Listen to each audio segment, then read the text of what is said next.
देखिए कल हम आप लोग को 20 क्वेश्चन बता दिए थे, अभी हम 21वां नंबर से चलेंगे। क्वेश्चन क्या है, वायु के प्रमुख अवयव कौन कौन से हैं। मतलब हमारा जो वातावरण है, ये वातावरण में वायु में कौन कौन सी गैस शामिल होते हैं, तो ऑक्सीजन, नाइट्रोजन तथा कार्बन डाइऑक्साइड। जर्मेनियम किस प्रकार का तत्व है, जर्मेनियम जो है ना उपधातु है। स्रवित जल किस प्रकार का पदार्थ है, तो स्रवित जल जो वैसा जल जो जमीन के अंदर से अपने आप निकलता है, वैसा जल कैसा, कौन सा जल किस प्रकार का पदार्थ है, तो वो शुद्ध पदार्थ है, वो अशुद्ध पदार्थ नहीं कहलाता है। अगर एग्जाम में पूछा जाएगा कि समुद्र का जल कैसा किस प्रकार का पदार्थ है, तो बोलिएगा समुद्र का जल जो होता है वो अशुद्ध पदार्थ होता है। साधारण नमक को जलीय विलयन में से नमक प्राप्त करने की विधि को क्या कहते हैं। मतलब साधारण नमक, हमारा जो समुद्र का पानी है, उससे आप नमक को कैसे प्राप्त कर सकते हैं, तो बस आराम से आपका वाष्पन विधि, वाष्पन विधि से आप क्या कर सकते हैं, आराम से साधारण नमक को प्राप्त कर सकते हैं। भौतिक परिवर्तन से आप क्या समझते हैं। आप बोलिएगा कि सर आप शॉर्ट टाइप लिखवा रहे थे, आप लॉन्ग टाइप कैसे आया।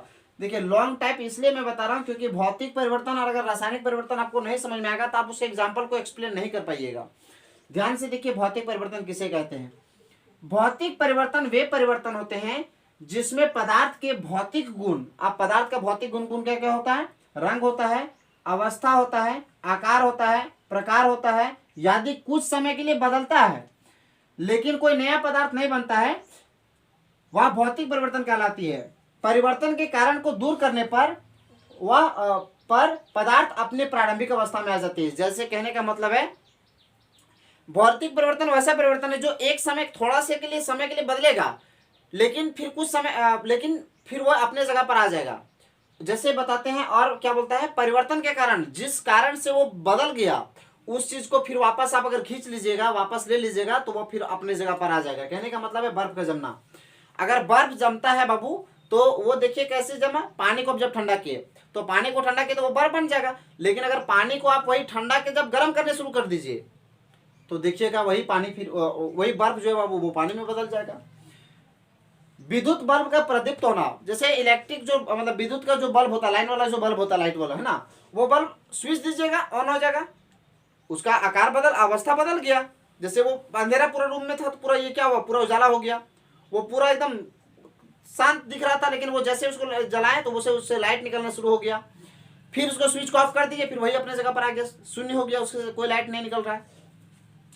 लोहे के चुंबकीकरण, अगर आप लोहा को आपस में अगर चुंबक से सटाते हैं तो देखिएगा लोहा को पकड़ लेगा, लेकिन फिर वही आप अगर बल लगा, जिसे देखिए लोहा, ये मान लीजिए ये चुंबक है, ये लोहा है, इसको आपस में अगर आप टच कीजिए पकड़ लेगा एक दूसरे को, लेकिन ये आपस में जो पकड़ा है वो कौन से बल के कारण, चुंबकीय बल के कारण। अगर चुंबकीय बल के जगह पर आप मतलब बल लगा के इसको वापस खींच के छोड़ दिया, अलग कर दीजिए, तो फिर क्या होगा, देखिए अभी आप अपने जगह पर आ गया, ये भी अपने जगह पर आ गया। जल का उबलना, पानी को गर्म करेंगे, अगर आप पानी को गर्म कीजिएगा तो उससे गैस बनेगा, तो अगर आप वही पानी को अगर ठंडा कर दीजिए तो फिर वही अपने जगह पर एकदम प्लेन ठंडा पानी बन जाएगा। चीनी का जल में घुलना, अगर चीनी को अगर आप पानी में मिला दिए तो पानी में घोल दिए तो वो क्या हुआ, वो पूरा शरबत बन गया, जिसे पूरा मिल गया, घुल गया, पूरा नहीं पता चला। लेकिन फिर उसको गर्म कीजिए तो भाप बन के सारा पानी उड़ जाएगा और बाकी जो चीनी है वो बन बैठ जाएगा वहां पे। फिर क्या कहता है, जल का जमना किस प्रकार का परिवर्तन है। जल जो जमता है वो कैसा परिवर्तन है, तो जल का जलना जल का जमना मतलब पानी जो जमता है वो कैसा परिवर्तन है, तो बोलेंगे भौतिक परिवर्तन। क्यों, क्योंकि अगर इसको पानी को आप अगर भौतिक परिवर्तन, आप भौतिक परिवर्तन इसको इसलिए कहोगे क्योंकि अगर पानी को आप अगर गर्म करने शुरू करें फिर वही सिंपल पानी में बन जाएगा, लेकिन वही पानी को अगर आप ठंडा करोगे तो वो पानी क्या बन जाएगा, बर्फ बन जाएगा। फिर क्या बोलता है, रासायनिक परिवर्तन किसे कहते हैं। रासायनिक परिवर्तन उस परिवर्तन को कहते हैं जिसके द्वारा पदार्थ के गुण में अस्थायी परिवर्तन होकर, मतलब एकदम हमेशा के लिए बदल जाता है वो चीज, और नए पदार्थ का, नए गुण वाले पदार्थों का निर्माण हो, जिसकी मात्रा मूल पदार्थ से भिन्न हो, तथा परिवर्तन के कारण को हटा लेने पर भी वह प्रारंभिक अवस्था में नहीं आ पाता है, वह रासायनिक परिवर्तन कहलाती है। जैसे कहने का मतलब कागज का जलना, अगर आप कागज को जला दीजिएगा तो वो राख बन जाएगा, वही कागज को आप अगर गरम जलाए तो राख बन गया, लेकिन वही कागज को आप अगर ठंडा कीजिएगा तो क्या फिर वो कागज बनेगा, नहीं बनता वो कागज। तो फिर क्या बोलता है, दूध से दही बनना मतलब जब दूध से अगर दही बनाते हैं, दूध से दही अगर बदला, एक बार में बदल गया तो दही हमेशा बन ही गया।